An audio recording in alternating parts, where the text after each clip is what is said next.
What's up, everyone, and welcome to the Quick Diz Takes podcast, episode 35, I believe. And we are here to discuss our final segment of our Disney 101, Walt Disney World Resort Vacation 101. And so we've gone over the hotels, the resorts, if you will. We've gone over dining and what to expect price-wise, and some of our favorite places to eat and things like that. And kind of last but not least, we're going to just tie up a bunch of loose ends with what to expect from your transportation, what to expect from the resort itself, what your resort and the actual Disney resort in general, what it can provide for you, and things that there are to do besides the parks. And of course, we'll talk about the parks as well. And we'll kind of go over a few things from our own personal experience about what tickets may be right for you, whether it be single day, park hopper, things like that. So let's get right into it. And if you're watching on YouTube, please like and subscribe and comment. And likewise, if you're listening to us on Spotify or iTunes or anywhere else you listen to your podcast, please give us a subscription and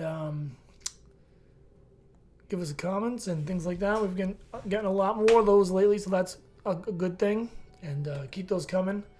And keep an eye out for the new website as well, which we are working on, and hopefully we'll have up by somewhere in March.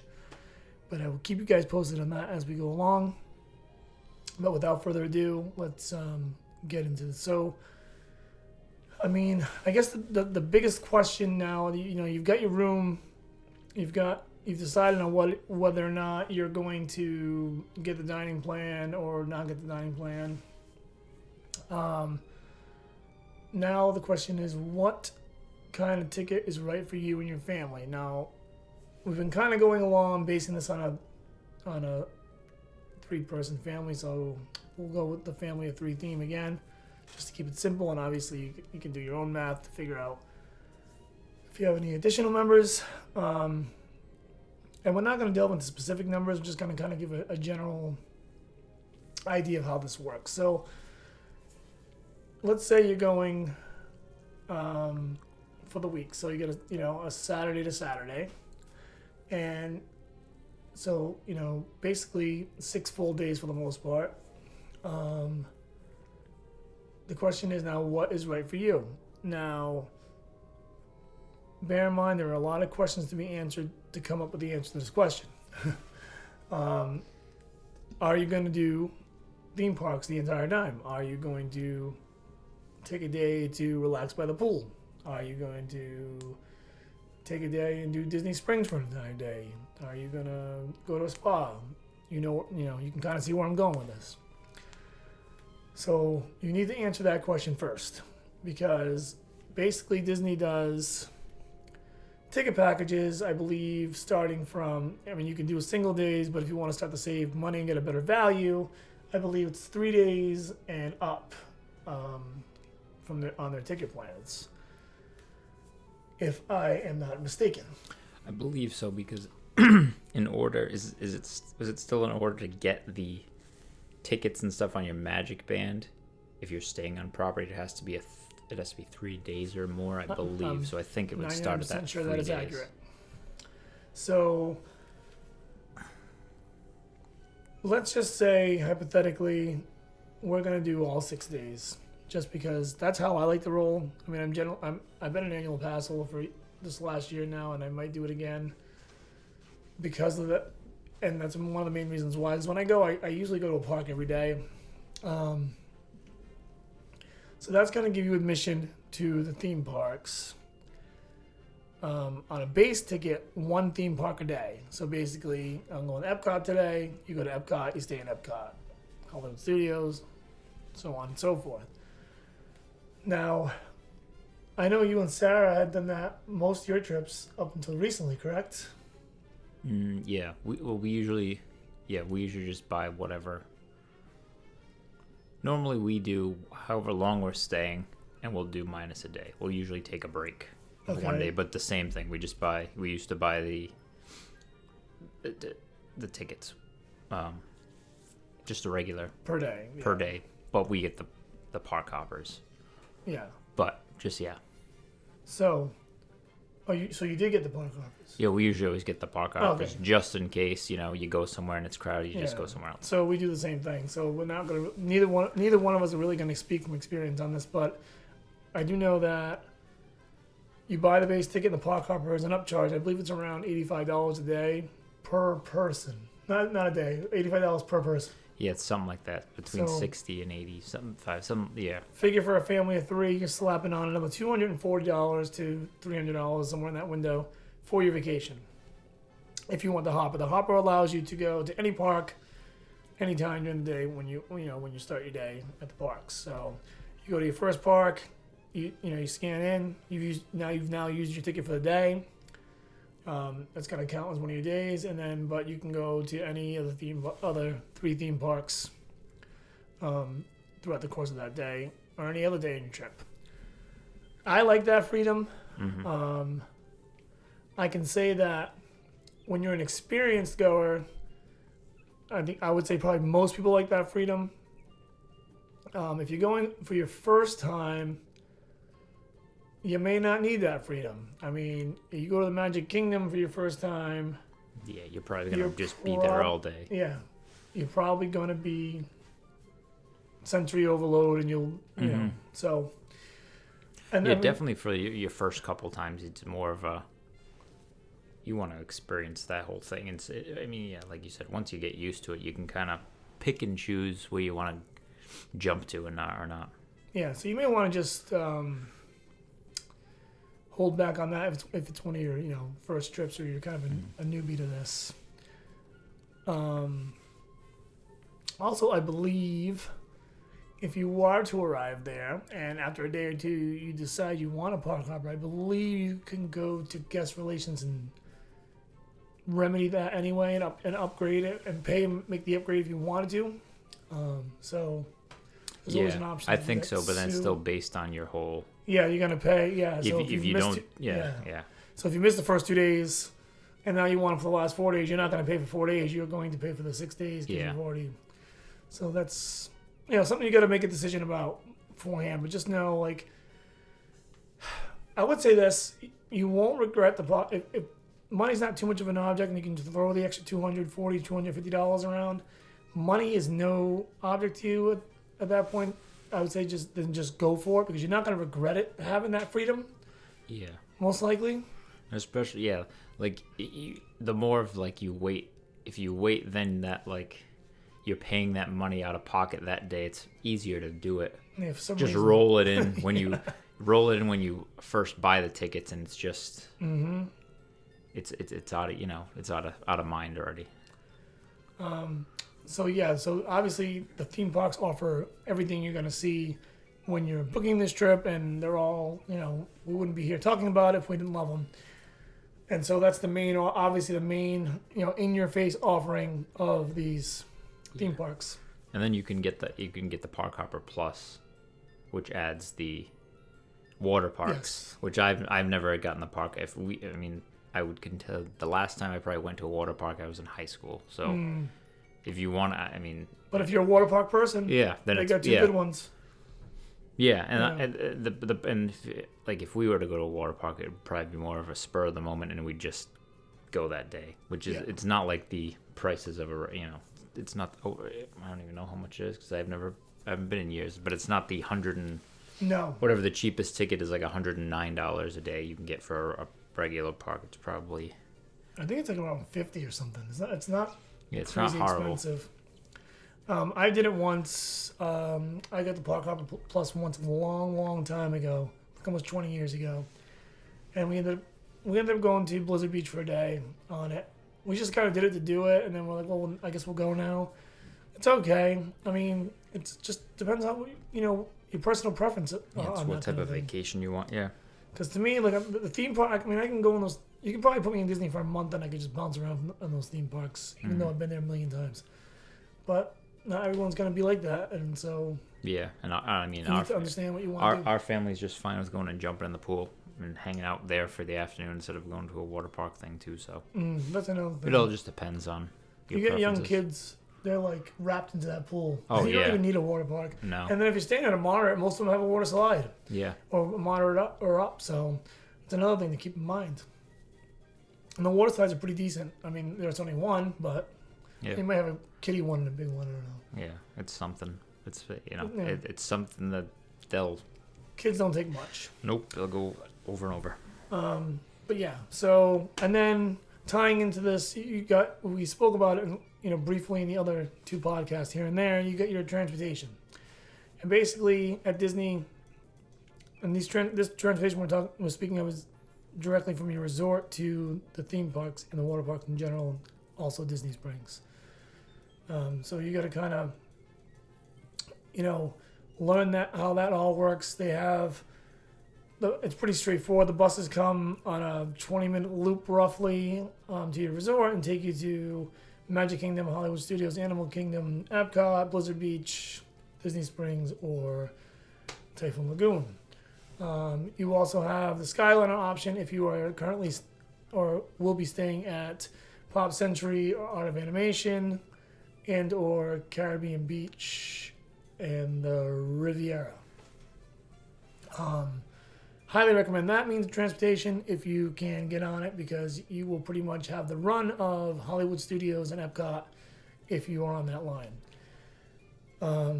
The other thing is the monorails. If you're on a monorail resort, which means you spent a lot of money, an insane amount of money, it's pretty straightforward. You'll see that when you get there. It just kind of it loops around, connects you to Epcot and Magic Kingdom, along with the ferry options that also come along with that. There are ferry boats that go through Seven Seas Lagoon. Not much to talk about there. And the other kind of little known thing, not little known, but like things that people may not do as much, but I recommend as well, is if you're, have to be at a specific place, and Johnny just discovered this on his last trip, I had told him before, is ride sharing. So, Lyft or Uber. Especially if you're trying to bounce in between resorts. There's no direct buses. Like if you can't go outside the Caribbean beach and get a bus to the Polynesian. Yeah, that it works better for like you have a dining reservation at a resort and you're trying to get from your resort to that resort. That's your best option. So it's not going to cost you much. No. You're talking $5 to $8 probably. And just you worry. Those things are perfect for you're worried about time. That's your best bet, because the bus schedule could say it's coming in 10 minutes and then it doesn't show up for 20 minutes and then it's just. It gets worse than that even sometimes. Yeah. I can't stress that enough, to be honest with you, because I've had experiences and so. We thought to ourselves one time we were going to go like Chef Mickey's, and the Contemporary's right near Magic Kingdom. So we're like, well, we'll just get a bus to the Magic Kingdom and walk over to the Contemporary. Well, my patience wore thin very quickly on waiting for that Magic Kingdom bus. Your reservation's drawing near. And one day I was like, I'm going to just call this Lyft. Boom, I was there. They literally dropped me right at the front door of the Contemporary. I walked right up to Chef Mickey's, no problem. Couldn't have been easier. Yeah, if you're not doing one of those things, you have to give yourself a good hour to an hour and a half. Yeah. If you're going to wait for the buses to get to a reservation or something like that, you got to give yourself a lot of time. And yeah, like you said, they drop you off right at the front, except for unless you use a minivan specifically, which are a lot more expensive.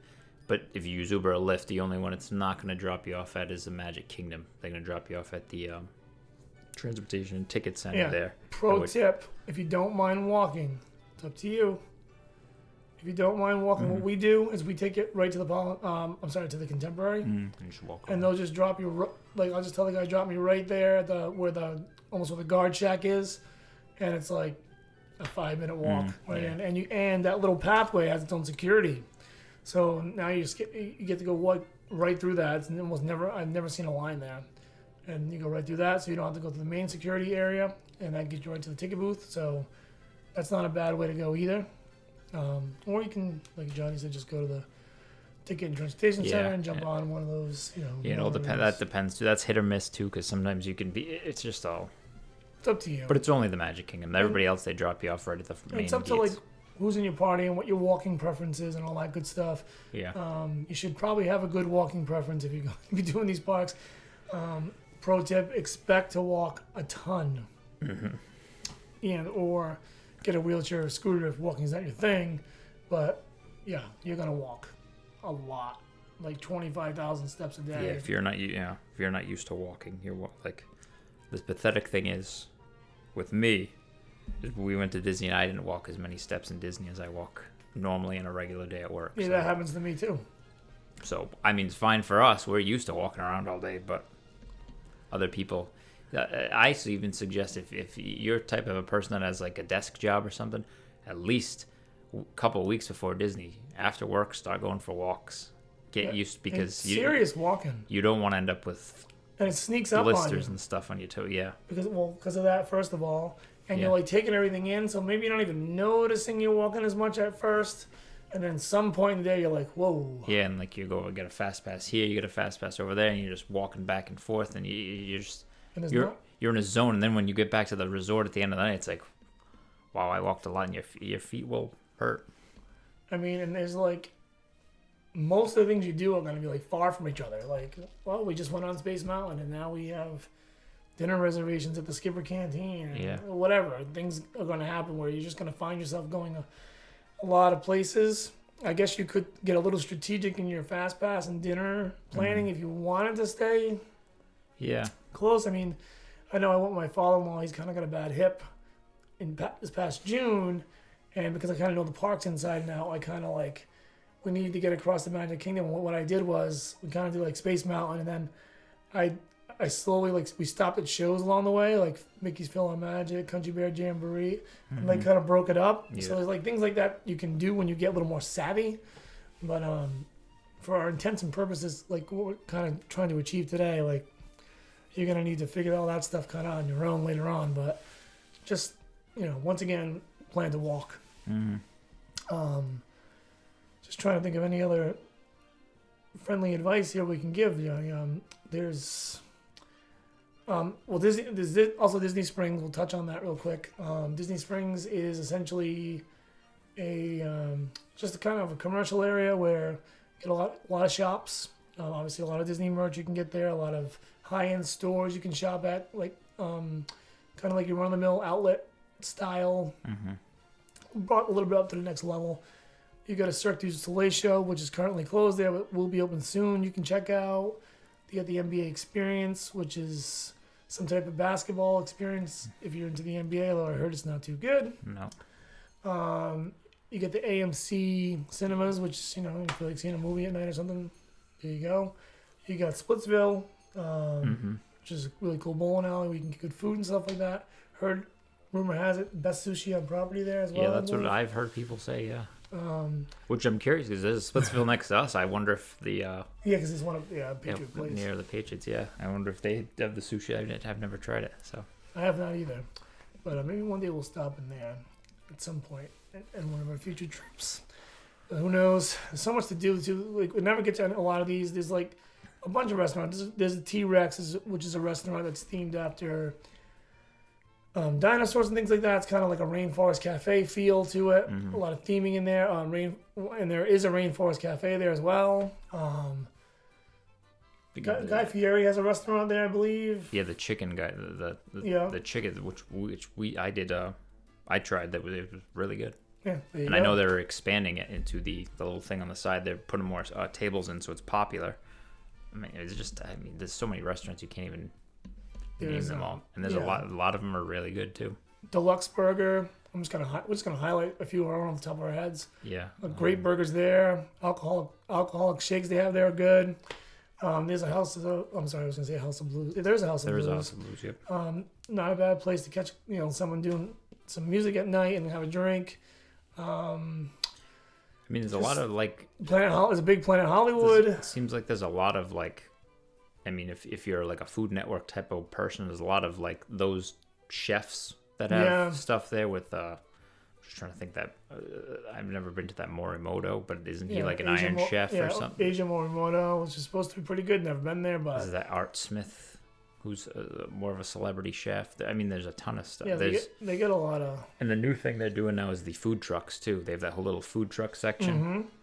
which is I know the kids had gotten, they had all kinds of macaroni and cheese, different things. The kids got those. They were good. And then there's another food truck which I really like. Is it Four Rivers Cantina? It's down. Well, the one with tacos on it. Yeah, you can get like that was wicked good. a cone taco. It's like a cone taco. Yeah, that was really delicious. good. But it's there's a Ghirardelli store. You can get shakes and chocolates. Yeah, and, anything. I mean, sweet it's you just possibly anything you can could think dream of. is there. So yeah, it's kind of There's just entertainment too. I mean, there's a couple stages, and then people, and usually on the night we had gone, there was just like separate little guys with amplifiers, and they just they set up a guitar and they're just playing music. It's a nice little. That's what we usually use our day off for. We'll hang out at the resort and then go late afternoon dinner over in Disney Springs. And it goes to about midnight, I believe. It stays open to midnight. I mean, it's definitely like if you want to call it like a fifth gate type thing for Disney, but it definitely. I mean, the only ride thing there is you pay take the balloon. Carousel up. too. And it's just cheesy. But yeah. But yeah, this is all extra, and it's all extra. Like none of this is included. It's got the Void thing, the virtual reality, which I hear is awesome. Yeah. So if you're a big Star Wars fan, I heard the Void's awesome. Yeah. They have an experience there. It's supposed to be amazing. It's basically a virtual reality room where the room is kind of shaped to what you see in the goggles, so it like interacts. I guess pretty. Yeah, awesome. I think you can. Yeah, you physically walk around and you're not just tethered to standing in one spot. Which is something we probably should have tried when we were both down there. Yeah. Because I don't know anybody else that would do with me, but we didn't. But yeah, I heard it's really good. So a ton of stuff to do there. Yeah, since the upgrade is just it's totally. It's beautiful too. Yeah. When you walk, just to walk around, do nothing, and grab a beer or something or whatever, or popcorn, whatever you're into. Yeah, I mean, there's boats. You can take boats. There's those the amphicars that are they drive into the water. I mean, there's so much stuff you can do just down there. And if you're staying at like Port Orleans or Saratoga Springs, Old Key West, they all have boat access to it. Yep. It's a nice area and a pretty good way to spend your time. Other things you might want to look at for family fun, there's a couple of really nice mini golf courses on property you can look into. There's Fantasia Golf and Winter Summerland. Winter Summerland, I believe, is themed after like winter stuff, even though it's summer.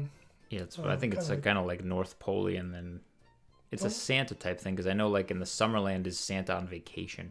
Yeah. After, so it's like that. It's fun, I guess. I mean, I've never done it, but people like it. Yep. If you're a golfer like myself, even though I haven't done this yet, there are plenty of golf courses to take advantage of as well. I mean, there's even parasailing. I heard you just got to look into these things because they're not, like, talk to people at the front desk and all that kind of stuff. If you're looking for more than just theme parks, I guess is what I'm trying to say. You can rent boats, drive your own boats out. Yeah. You can charter like little fishing trips. Yep. I know they stock the water with fish, and I've seen videos of people just pulling fish up. So if you like fishing, you're not going to keep any of them, but bring money. Yeah. If you're gonna do those little excursions, though, they are very expensive. Yep. So just know, I mean, everything on Disney's expensive. We're not gonna lie here, but that can get really expensive too. But you're in vacation mode and you don't care, you can get some cool experiences. There used to actually be I guess I shouldn't even mention this because it's gone now, but there used to actually be a NASCAR experience where you could drive a NASCAR around the track and everything. They had all kinds of crazy stuff. And then you got the ESPN Wild World of Sports, and there's all kinds of cool stuff to check out there. The Atlanta Braves were playing their spring training games down there for the longest time. That I think came to an end this year. This is the last year, I think. But that is a thing too. But there's always something, some kind of. I mean, I know they do. They have run events as well. The kids Super Bowl, isn't like the Pee Wee Super Bowls are all down there. Stuff. Yeah. A lot of high school tournaments. Once again, go back if you're into running, like you just run. My wife just run. You can look up the run weekends, and there's more than just that. I mean, Run Disney's the biggest one in January, or whatever. But there's a few other ones scattered along the way.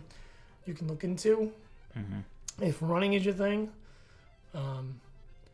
you can just bounce from resort to resort if that's your thing. I know people that do that. You just go check out the different amenities. I mean, there are certain restrictions on that now. There used to not be, but there are now. Where like if you're headed over to the Polynesian, you're not really going to be able to use their pool area because you have the magic band that corresponds to that resort to scan in. But you can walk around, take advantage of like their bars and restaurants and things like that. Polynesian, you have Trader Sam's over there, which is very popular. A very popular bar. I mean, I know Christmas time and it's beautiful over there, and Halloween time. That's a big thing of resort hopping, especially Christmas time. You go and see all I mean, they decorate it so they crazy, and gingerbread houses and stuff. You could just go to every resort. I mean, that could be that's a day. You don't have to pay to go in the park. You could just do that all day. I spent a few hours just on the monorail loop.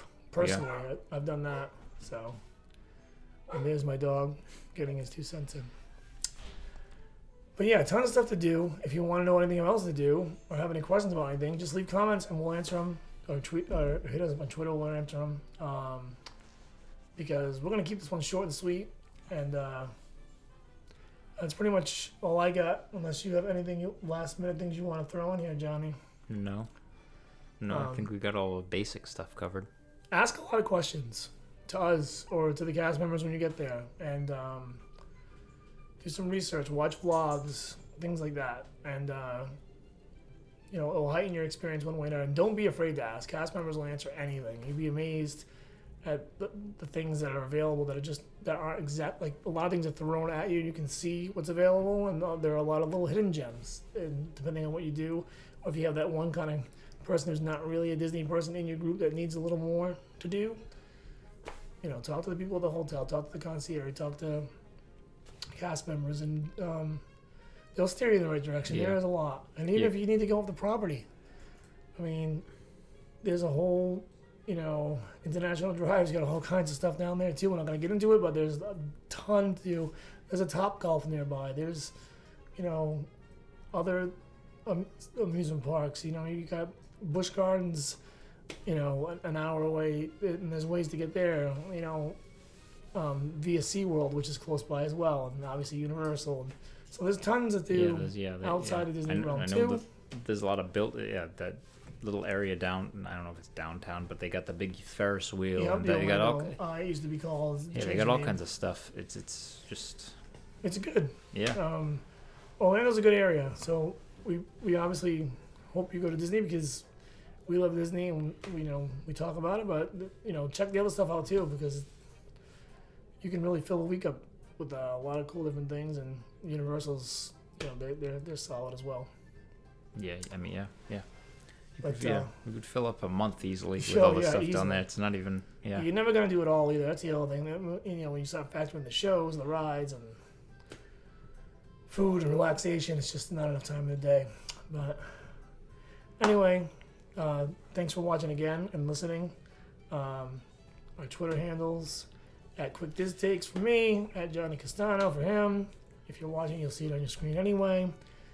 Keep an eye out once again for the website. The website will be up as soon as I can get it up, and there'll be links to shows. There'll be easier ways for us to correspond with you guys. And I think I haven't talked to Johnny's wife via text here in the last few weeks. Her and I will be, maybe even more people will be contributing articles to the page, and just kind of whatever's new in the world of Disney. And there's a ton coming up, so there'll be stuff to read and opinions and things like that.